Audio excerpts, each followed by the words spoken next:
ನಮಸ್ಕಾರ. ಇವತ್ತಿನ ವಿಡಿಯೋ ಪ್ರಪಂಚದ ಮೇಲೆ ಅಮೆರಿಕ ಹೇರಿದ ಸುಂಕ ಭಾರತಕ್ಕೆ ವರದಾನವೇ ಕ್ವಶನ್ ಮಾರ್ಕ್ ಹಾಕಿದ್ದೇನೆ. ನಾನು ಡಾಕ್ಟರ್ ಭರತ್ ಚಂದ್ರ. ವಿಡಿಯೋಗಳ ಉದ್ದೇಶ ಕನ್ನಡಿಗರ ಫೈನಾನ್ಷಿಯಲ್ ಎಜುಕೇಶನ್. ಅಮೆರಿಕದಲ್ಲಿ ಮಗ ಎನ್ನುವಂತ ಪ್ರೋಗ್ರಾಮ್ ಸ್ಟಾರ್ಟ್ ಮಾಡಿದ್ದಾರೆ. MAGA, make America great again. ಮತ್ತು ಅವರಿಗೆ ಏನೇನು ಅನುಕೂಲ ಆಗುತ್ತೆ ಅದರಂತೆ ಒಂದಷ್ಟು ಸುಂಕಗಳನ್ನು ಬೇರೆ ದೇಶಗಳಿಗೆ ವಿಧಿಸಿದ್ದಾರೆ. ಈ ಸಂದರ್ಭದಲ್ಲಿ ನಾವು ಕೂಡ ಪ್ರಶ್ನೆ ಕೇಳಬೇಕು, ಭಾರತಕ್ಕೆ ಏನು ಅಡ್ವಾಂಟೇಜ್? ಯಾಕಂದ್ರೆ ನಮ್ಮ ದೇಶದ ಹಿತ ನಮ್ಮ ಕೈಯಲ್ಲಿದೆ. ಅಮೆರಿಕ ಸದ್ಯದ ಮಟ್ಟಿಗೆ ಅದೇನು ಸುಂಕವನ್ನು ವಿಧಿಸಿದ್ದಾರೆ ಅಲ್ಲಿ ಒಂದು ಸಸ್ಪೆನ್ಷನ್ ಮಾಡಿದ್ದಾರೆ, ಟೆಂಪರರಿಯಾಗಿ ಹೆಲ್ಡ್ ಬ್ಯಾಕ್ ಮಾಡಿದ್ದಾರೆ 90 ದಿನ ಅಂಟಿಲ್ ಜುಲೈ 9. ಅದಕ್ಕಿಂತ ಮುಂಚೆ ಅಮೆರಿಕದವರು ಬೇರೆ ಬೇರೆ ದೇಶಗಳಿಗೆ ಒಂದು ಅಂದಾಜು 60 ದೇಶಗಳಿಗೆ ಎಕ್ಸ್ಪೋರ್ಟಿಂಗ್ ಗೂಡ್ಸ್ ಟು ಅಮೆರಿಕ ಅವರಿಗೆ ರೆಸಿಪ್ರೋಕಲ್ ಟ್ಯಾರಿಫ್ ಹಾಕಿದ್ರು. ಈ ಟ್ಯಾರಿಫ್ ಇಂದಾಗಿ ಇಡೀ ಪ್ರಪಂಚದಲ್ಲಿ ಒಂದು ತರದ ಯುದ್ಧ ನಡೀತಾ ಇದೆ, ಸುಂಕದ ಅಸ್ತ್ರದ ಯುದ್ಧ. ಬೇರೆ ಬೇರೆ ದೇಶಗಳು ತಮ್ಮದೇ ಆದಂತಹ ಸ್ಟ್ರಾಟಜಿ ಮಾಡ್ಕೊಂಡಿದ್ದಾವೆ. ಚೈನಾದವರು ಅದನ್ನು ಶತಾಯಗತಾಯ ಅಪೋಸ್ ಮಾಡ್ತಾ ಇದ್ದಾರೆ. ಬೇರೆ ದೇಶಗಳು ಒಂದಷ್ಟು ಸಾಫ್ಟ್ ಆಗಿ ನೆಗೋಸಿಯೇಷನ್ ಕೂಡ ಮಾಡ್ತಾ ಇದ್ದಾರೆ. ಇದರಿಂದಾಗಿ ಇಡೀ ದೇಶದಲ್ಲಿ ಒಂದು ತರ ಇಕನಾಮಿಕ್ ಅನ್ಸರ್ಟನಿಟಿ ಸ್ಟಾರ್ಟ್ ಆಗಿದೆ. ಗ್ಲೋಬಲ್ ಸ್ಟಾಕ್ ಮಾರ್ಕೆಟ್ ಮೇಲೆ ಕೆಳಗೆ ಹೋಗ್ತಾ ಇದೆ. ಈ ಸಂದರ್ಭದಲ್ಲಿ ಎಲ್ಲರಿಗೂ ಅರ್ಥ ಆಗಲಿ ಅಂತೇಳಿ ಸುಂಕದ ಬಗ್ಗೆ ಒಂದಷ್ಟು ಜಾಸ್ತಿ ಮಾಹಿತಿ ಕೊಡ್ತಾ ಇದ್ದೇನೆ. ಬಹಳಷ್ಟು ವರ್ಷಗಳಿಂದ ಅಂದರೆ ಅನಾದಿ ಕಾಲದಿಂದಲೂ ಕೂಡ ಒಂದು ದೇಶದಿಂದ ಇನ್ನೊಂದು ದೇಶಕ್ಕೆ ಏನಾದರೂ ವಸ್ತುಗಳು ಹೋದಾಗ ಅದರ ಮೇಲೆ ಒಂದಷ್ಟು ಸುಂಕವನ್ನು ಹಾಕ್ತಿದ್ರು. ಕಾರಣ ಏನು ಅಂತಂದ್ರೆ ಅದ್ಯಾವುದೋ ದೇಶದಲ್ಲಿ ಒಂದಷ್ಟು ಮ್ಯಾನುಫ್ಯಾಕ್ಚರಿಂಗ್ ಆಕ್ಟಿವಿಟಿ ನಡೀತಾ ಇರ್ತದೆ, ಸರ್ವಿಸಸ್ ನಡೀತಾ ಇರ್ತದೆ. ಅಂತಹ ಸಂದರ್ಭದಲ್ಲಿ ಬೇರೆ ದೇಶದಿಂದ ಬಂದ್ಬಿಟ್ಟು ಅದು ಚೀಪ್ ಆಗಿದ್ರೆ ಆ ದೇಶದ ಇಂಡಸ್ಟ್ರಿಗೆ ಸರ್ವಿಸಿಗೆ ತೊಂದರೆ ಆಗುತ್ತೆ ಅನ್ನುವಂಥ ಉದ್ದೇಶದಿಂದ ಇದು ಪ್ರಪಂಚದಾದ್ಯಂತ ನಡೆದುಕೊಂಡು ಬರ್ತಾ ಇರುವಂತ ವಿಚಾರ. ಭಾರತವು ಕೂಡ ಅಮೆರಿಕದ ಮೇಲೆ, ಚೀನಾದ ವಸ್ತುಗಳ ಮೇಲೆ ಬೇಕಾದಷ್ಟು ಸುಂಕವನ್ನು ಭಾರತದಲ್ಲಿ ವಿಧಿಸಿದ್ದಾವೆ. ಮತ್ತೆ ಆಂಟಿ ಡಂಪಿಂಗ್ ಆಕ್ಟ್ ಅಂತಾನು ಅದನ್ನು ಕರೀತಾ ಇದ್ರು. ಹೀಗೆ ಬೇರೆ ಬೇರೆ ದೇಶಗಳು ಬೇರೆ ಬೇರೆ ತರದ ಸುಂಕಗಳನ್ನು ವಿಧಿಸಬೇಕಾದ್ರೆ ಅದೇನು ಗೂಡ್ಸ್ ಸರ್ವಿಸಸ್ ಇದೆ ಅದು ಒಂದಷ್ಟು ಎಕ್ಸ್ಪೆನ್ಸಿವ್ ಆಗುತ್ತೆ ಮತ್ತು ಅದರ ಡಿಮಾಂಡ್ ಕಮ್ಮಿ ಆಗುತ್ತೆ. ಈಗ ಒಂದು ಉದಾಹರಣೆ ಕೊಡ್ತಾ ಇದ್ದೇನೆ. ಅಮೆರಿಕದವರು 25% ಟ್ಯಾರಿಫ್ನ ಭಾರತದ ಸ್ಟೀಲ್ ಮೇಲೆ ಹಾಕಿದ್ರೆ ಅದು ಎಕ್ಸ್ಪೋರ್ಟ್ ಮಾಡಬೇಕಾದ್ರೆ ಅಮೆರಿಕದಲ್ಲಿ ಆ ರೇಟು ಕಾಂಪಿಟೇಟಿವ್ ಇರೋದಿಲ್ಲ.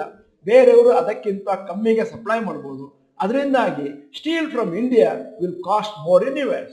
ಡೊನಾಲ್ಡ್ ಟ್ರಂಪ್ ಅವರು ಅವರ ದೇಶಕ್ಕೆ ಏನು ಅನುಕೂಲ ಆಗುತ್ತೆ ಅಂತ ನೋಡಿಕೊಂಡು ಸುಂಕವನ್ನು ವಿಧಿಸಿದ್ದಾರೆ. ಈ ರೀತಿ ಟ್ಯಾರಿಫ್ ಮಾಡೋದ್ರಿಂದ ಅವರ ಡೊಮೆಸ್ಟಿಕ್ ಪ್ರೊಡಕ್ಷನ್ ಆಫ್ ಗೂಡ್ಸ್ ಅಮೆರಿಕದಲ್ಲಿ ಜಾಸ್ತಿ ಆಗುತ್ತೆ ಅನ್ನುವಂಥದ್ದು ಅವರ ಅಭಿಪ್ರಾಯ. ಆದರೆ ಈ ತರ ಮಾಡಿದಾಗ ಡೊಮೆಸ್ಟಿಕ್ ಪ್ರೊಡಕ್ಷನ್ ಮತ್ತು ಸರ್ವಿಸಸ್ ಅದರ ರೇಟು ಕಮ್ಮಿ ಆಗ್ಬೋದು, ಕಮ್ಮಿ ಆಗದೇ ಇರ್ಬೋದು.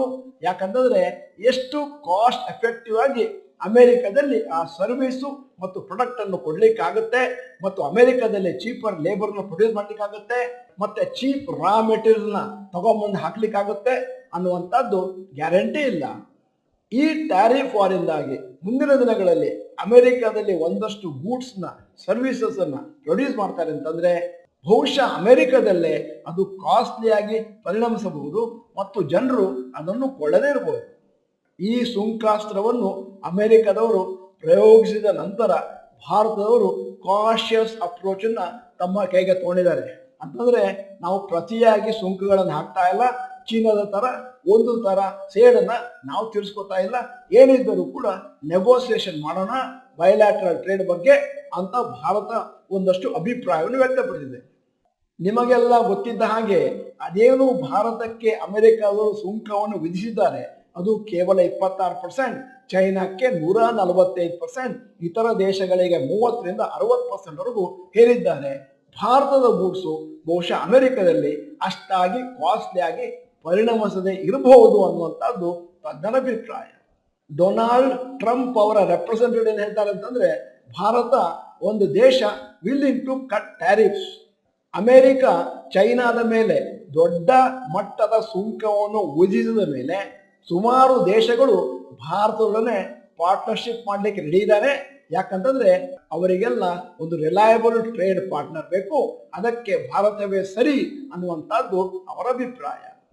ಭಾರತದಲ್ಲಿರುವ ಆರ್ಥಿಕ ತಜ್ಞರು ಏನ್ ಹೇಳ್ತಾರೆ ಅಂತಂದ್ರೆ, ಭಾರತ ಒಂದಷ್ಟು ಸುಂಕವನ್ನು ಕಡಿಮೆ ಮಾಡಬೇಕು ಅಮೆರಿಕಕ್ಕೆ ಹೋಗೋ ಮುಂಚೆ, ಮತ್ತು ಅದರ ಎಕ್ಸ್ಪೋರ್ಟ್ ಕಾಂಪಿಟಿಟಿವ್ನೆಸ್ ಅದನ್ನ ಜಾಸ್ತಿ ಮಾಡಬೇಕು, ಆಗ ಜಾಸ್ತಿ ಶೇರು ಎಕ್ಸ್ಪೋರ್ಟು ನಮಗೆ ಸಿಗುತ್ತೆ. ಈಗ ನಿಮ್ಮ ಮುಂದೆ ನಾನು ಒಂದಷ್ಟು ಅಂಕಿ ಅಂಶಗಳನ್ನು ಇಡ್ತಾ ಇದ್ದೇನೆ ಎಕ್ಸ್ಪೋರ್ಟ್ ಮತ್ತು ಇಂಪೋರ್ಟ್ ಬಗ್ಗೆ. Top import sources and export destinations for Indian goods. ಚೈನಾದಿಂದ ನಾವು 15% ಇಂಪೋರ್ಟ್ ಮಾಡ್ಕೊತಾ ಇದ್ದೇವೆ, ಅಮೆರಿಕದಿಂದ 8%, UAE-ಯಿಂದ 7%. ಟಾಪ್ ಎಕ್ಸ್ಪೋರ್ಟ್ ಡೆಸ್ಟಿನೇಷನ್ಸ್ ಭಾರತದಿಂದ ರಫ್ತಾಗ್ತಾ ಇರುವಂಥದ್ದು, ಅಮೆರಿಕಕ್ಕೆ 17%, UAE-ಗೆ 6%, ಚೈನಾಕ್ಕೆ 5%. ಈಗ ಒಂದು ಅನೌನ್ಸ್ಮೆಂಟ್. ಬಹಳಷ್ಟು ಜನ ಕಳೆದ ಕೆಲವು ದಿನಗಳಿಂದ ನಮಗೆ ಕೇಳ್ತಾ ಇರುವ ಪ್ರಶ್ನೆ, ಮ್ಯೂಚುವಲ್ ಫಂಡ್ಗಳ ಬಗೆಗೆ ಒಂದಷ್ಟು ಮಾಹಿತಿ ಕೊಡಿ, ಮತ್ತು ಇದೀಗ ಮ್ಯೂಚುವಲ್ ಫಂಡ್ ಅಲ್ಲಿ ಹಣವನ್ನು ಹೂಡಲಿಕ್ಕೆ ಸರಿಯಾದ ಸಮಯ. ಅದಕ್ಕೋಸ್ಕರ ನಾವು 2 ಗಂಟೆಗಳ ಫ್ರೀ ಆನ್ಲೈನ್ ವರ್ಕ್ಶಾಪ್ ಮಾಡ್ತಾ ಇದ್ದೇವೆ ಮ್ಯೂಚುವಲ್ ಫಂಡ್ ಮೇಲೆ. ಇದರ ಬಗ್ಗೆ ಜಾಸ್ತಿ ಡೀಟೇಲ್ಸ್ ತಿಳ್ಕೋಬೇಕು ಅಂತಂದ್ರೆ ಒಂದು 10 ನಿಮಿಷದ ಇಂಟ್ರೊಡಕ್ಟರಿ ಸೆಷನ್ ಅನ್ನ ಆಯೋಜಿಸಿದ್ದೇವೆ. 18 ಏಪ್ರಿಲ್ ಫ್ರೈಡೆ ಹಾಲಿಡೇ ಸಾಯಂಕಾಲ 7:05 ಇದು ಕೇವಲ 10 ನಿಮಿಷ, ಯಾರು ಬೇಕಾದ್ರೂ ಬರ್ಬೋದು. ಮತ್ತೆ ಇಲ್ಲಿ ನಾನು ಆ 2 ಗಂಟೆಗಳ ಕೋರ್ಸ್ನ ಡೀಟೇಲ್ಸ್ ಹೇಳ್ತಾ ಹೋದ್ರೆ ಈ ವಿಡಿಯೋ ಉದ್ದ ಆಗುತ್ತೆ ಅಂತೇಳಿ ನಿಮ್ಮನ್ನು ಸಪರೇಟ್ ಸೆಷನ್ಗೆ ಇನ್ವೈಟ್ ಮಾಡ್ತಾ ಇದ್ದೇನೆ. ಈ 10 ನಿಮಿಷದ ಇಂಟ್ರೊಡಕ್ಟರಿ ಸೆಷನ್ಗೆ ನೀವು ರಿಜಿಸ್ಟರ್ ಮಾಡಬೇಕು ಅಂತಂದ್ರೆ ಬಹಳ ಸಿಂಪಲ್, successdigest@gmail.comಗೆ ಇಮೇಲ್ ಕಳಿಸಿ, ಸಬ್ಜೆಕ್ಟ್ ಮ್ಯೂಚುವಲ್ ಫಂಡ್ ವೆಬಿನಾರ್, ಹೆಸರು, ಮೊಬೈಲ್ ನಂಬರ್ನ ನಮೂದಿಸಬೇಕು. ಮೊದಲ 80 ಜನರಿಗೆ ಮಾತ್ರ ಜಾಗ ಇದೆ. ಈಗ ವಿಡಿಯೋದ ವಿಷಯವನ್ನು ಮುಂದುವರಿಸ್ಕೊಂಡು ಹೋಗ್ತೇನೆ. Impact of tariff hikes on Indian economy. ಯಾವುದರ ಮೇಲೆ ಇಂಡಿಯನ್ ಎಕಾನಮಿಯಲ್ಲಿ ಎಫೆಕ್ಟ್ ಬೀಳುತ್ತೆ? ಮೊದಲನೇದು IT ಸಾಫ್ಟ್ವೇರ್ ಕಾಸ್ಟ್ಲಿ ಆಗುತ್ತೆ, outsourcing due to visa and tax barriers. ಎರಡನೇದು pharmaceutical sector, likely tariff by US for Indian exports. 3 textile, reduce demand and job impact. 4 auto, higher production cost due to steel and aluminium tariff. 5 agriculture, farmers may be hit by lower exports. ಈ ತೊಂದರೆಗಳು ಇರುವುದರಿಂದಾಗಿ ಭಾರತ ಸರ್ಕಾರ ಏನೇನು action ತಗೊಳ್ಳುತ್ತೆ? ಮೊದಲನೇದು diversify ಮಾಡ್ತಾ ಇದ್ದಾರೆ ಭಾರತ ಸರ್ಕಾರದವರು, expanding into Europe, Africa, Asian countries. ಮತ್ತೆ boosting domestic manufacturing for various sectors such as electronics, textiles, automobile. ಮತ್ತೆ ಇಂಡಿಯಾ ಮತ್ತು US working on tariff related negotiations and finalising bilateral trade agreement. America ಈ ರೀತಿ ಭಾರತದ ಮೇಲೆ ಸುಂಕವನ್ನು ವಿಧಿಸಿದ್ರಿಂದ ಭಾರತದ ಎಕ್ಸ್ಪರ್ಟ್ಸ್ ಏನ್ ಹೇಳ್ತಾರೆ ಅಂತಂದ್ರೆ, ಶಾರ್ಟ್ ಟರ್ಮ್ ಅಲ್ಲಿ ಭಾರತದ ಎಕಾನಮಿಗೆ ಒಂದಷ್ಟು ಇಂಪ್ಯಾಕ್ಟ್ ಆಗ್ಬೋದು ಮತ್ತು ಅನ್ಸರ್ಟನಿಟಿ ಇರ್ಬೋದು ಗ್ಲೋಬಲ್ ಟ್ರೇಡ್ ಪಾಲಿಸೀಸ್. ಆದರೆ ಲಾಂಗ್ ಟರ್ಮ್ ಅಲ್ಲಿ ಭಾರತಕ್ಕೆ ಜಾಸ್ತಿ ಬೆನಿಫಿಟ್ ಇದೆ.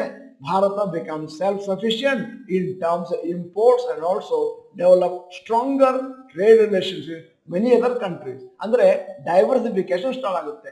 ಬೇರೆ ಬೇರೆ ದೇಶಗಳಿಗೆ ಭಾರತ ಇಂಪೋರ್ಟ್ ಎಕ್ಸ್ಪೋರ್ಟ್ಸ್ಗೋಸ್ಕರ ನೋಡ್ತಾ ಇರುತ್ತೆ.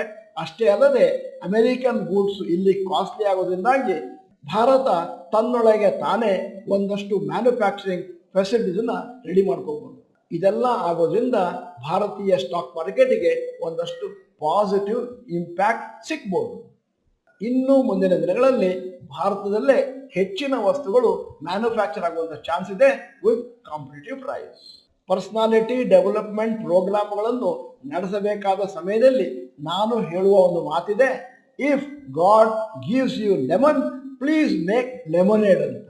ಅಂದರೆ ಇಂತಹ ಒಂದು ಒಳ್ಳೆಯ ಸಿಚುವೇಶನ್ ಅಲ್ಲಿ ಅಮೆರಿಕಾದವರು ಎಲ್ಲಾ ದೇಶಗಳಿಗೂ ಸುಂಕವನ್ನು ಹಾಕಿದಾಗ ಭಾರತಕ್ಕೆ ಕಮ್ಮಿ ಸುಂಕವನ್ನು ವಿಧಿಸಿದ್ದ ಅನುಕೂಲದಿಂದಾಗಿ ನಾವು ಮುಂದಿನ ದಿನಗಳಲ್ಲಿ ಒಂದಷ್ಟು ಒಳ್ಳೆಯ ಮ್ಯಾನುಫ್ಯಾಕ್ಚರಿಂಗ್ ಫೆಸಿಲಿಟೀಸ್ ಅನ್ನ ಡೆವಲಪ್ ಮಾಡ್ಬೋದು, ನಮ್ಮ ಎಕ್ಸ್ಪೋರ್ಟ್ಸ್ನ ಇಂಪ್ರೂವ್ ಮಾಡ್ಬೋದು ಮತ್ತು ಒಳ್ಳೆಯ ಕ್ವಾಲಿಟಿ ಇಂಪೋರ್ಟ್ಗಳನ್ನು ಭಾರತಕ್ಕೆ ತರಬಹುದು ಮತ್ತು ಮುಂದಿನ ದಿನಗಳಲ್ಲಿ ಭಾರತ ಇನ್ನೊಂದಷ್ಟು ಶ್ರೀಮಂತಿಕೆಯನ್ನು ಕಾಣಬಹುದು ಅನ್ನುವಂಥದ್ದು ನಿಮ್ಮ ಅಭಿಪ್ರಾಯ ಇರಬೇಕು.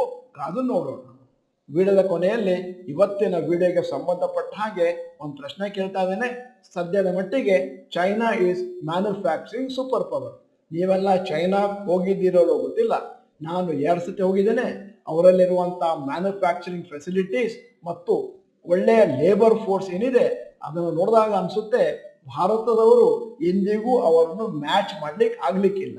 ಆದರೂ ಕೂಡ ನಿಮಗೊಂದು ಪ್ರಶ್ನೆ ಕೇಳ್ತೇನೆ, do you think India can match them after 20 to 30 years? Yes or no ಅಂತ ಟೈಪ್ ಮಾಡಿ. ನೀವು doctor Bharat Chandra institute Kannada channel member ಅಲ್ಲ ಅಂತಂದ್ರೆ ಇದೀಗ ಸಮಯ ಸಬ್ಸ್ಕ್ರಿಪ್ಷನ್ ಬಟನ್ ಬೆಲ್ ಐಕಾನ್ ಒತ್ತಿ. ವಿಡಿಯೋ ಚೆನ್ನಾಗಿದ್ರೆ ಲೈಕ್ ಬಟನ್ ಒತ್ತೋದನ್ನು ಮರಿಬೇಡಿ. ವಿಡಿಯೋನ ನಿಮ್ಮ ಎಲ್ಲಾ ಸ್ನೇಹಿತರಿಗೂ ಫಾರ್ವರ್ಡ್ ಮಾಡಿ. ವಿಡಿಯೋನ ಸಂಪೂರ್ಣವಾಗಿ ನೋಡಿದ್ದಕ್ಕೆ ಧನ್ಯವಾದಗಳು. ನಮಸ್ಕಾರ.